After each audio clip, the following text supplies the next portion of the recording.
I do a lot of different kinds of work in the sense that I work in a lot of different media, including video, sound. I've worked in radio quite a bit, experimental radio, land and environmental art, installation. Yesterday when I was having lunch with Carol, and she asked me a question that I really liked. She said, "Why do you do what you do?" And typically the question is that is posed to me is, what media do you work in, or what kind of work do you do? And I really like the question that Carol asked me, because it actually is a question that I think we should all be asking ourselves. And the answer that I gave was that I do what I do because I can't do anything else. I couldn't stop what I was doing if I wanted to.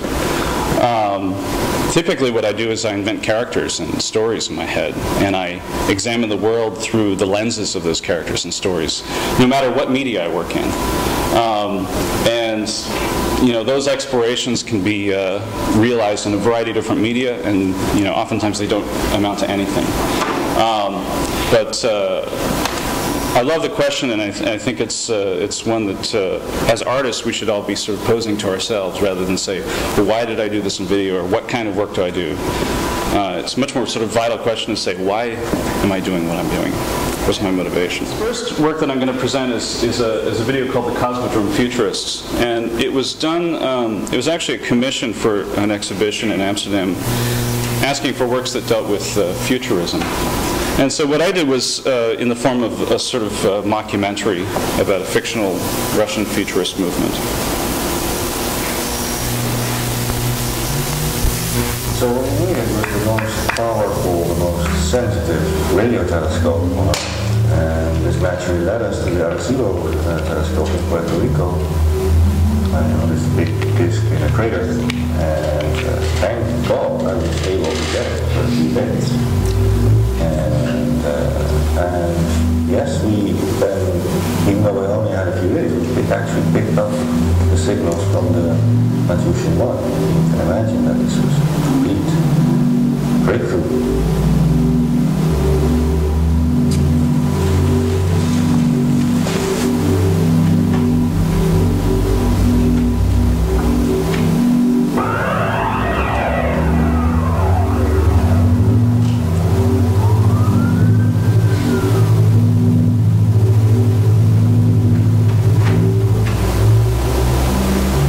In 1976, a group of Russian scientists working at the Baikonur Cosmodrome in Kazakhstan discovered that they shared an interest in earlier Russian futurist and avant-garde movements, and they viewed the Russian Revolution as the first great futurist revolution. Cosmodrome futurists are in many ways the most enigmatic and less understood of all the futurist movements that developed in Russia, for example. Yes, I wish I could examine the actual spacecraft, of course, you know, and it's fascinating to realize that it's still working after all these years. And, yeah, well, the sad thing is we don't have any photographs or drawing of it. We know that Yelena Chechenko was a very radical designer and that she had radical ideas about how to do spaceship, but unfortunately she's not there anymore and we don't have any documents. What we can do now, and what we should do now, is look back and be amazed by the work of the Cosmodrome futurists.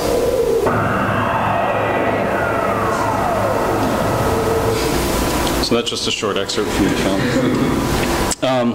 In addition to making the documentary, I created a lot of sort of documents around it. And this was, I also did a lot of research about Russian futurism, so I tried to, and the Russian Space Agency as well. So, you know, I started out by writing a story, basically, and weaving it into to real historical figures and events. And I started creating these sort of documents and other works around it before I made the film about it, so that I had a body of work to make a documentary about.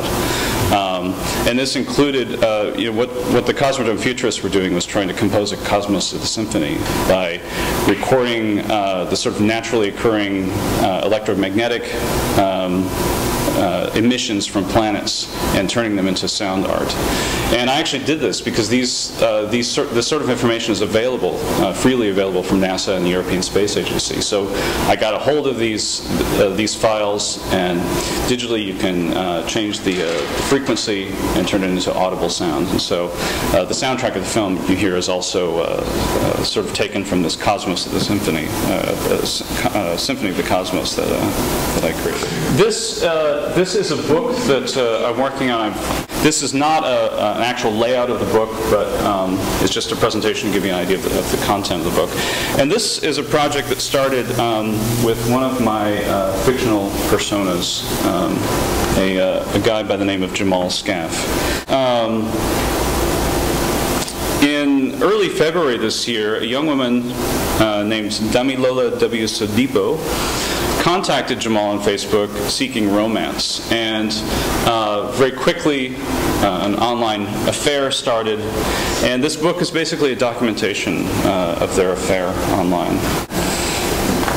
This is Jamal's Facebook page.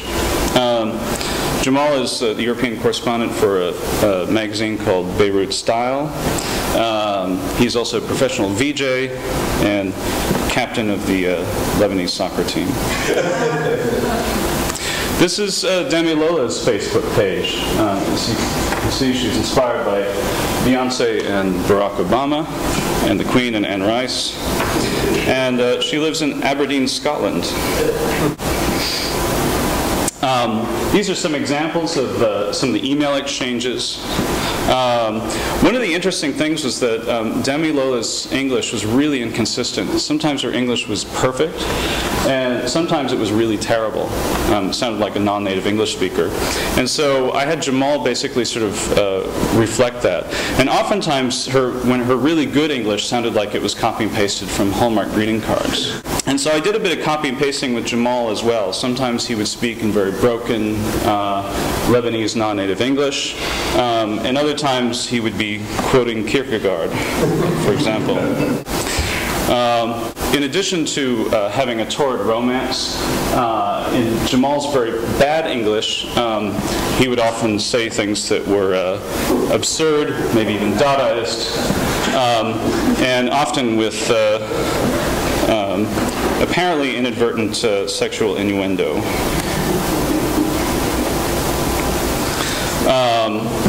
And it was interesting that these very absurd statements from Jamal never turned off Damilola. In fact, they just made her fall even more in love with him.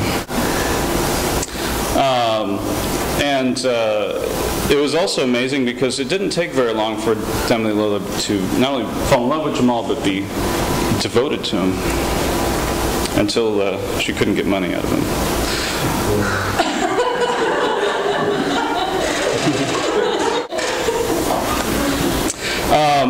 I did some research on Damilola because I suspected that she was not who she said she was, and I wondered where the photos came from. And so I found some interesting things. She popped up on a Greek dating site here. If you do a Facebook search for Damilola Sodipo, you find a lot of Nigerian women with those names.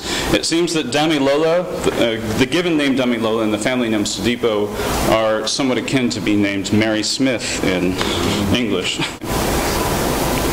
And this was interesting. She popped up also on an Australian page claiming to be from New South Wales, and she's a 29-year-old lesbian on this site.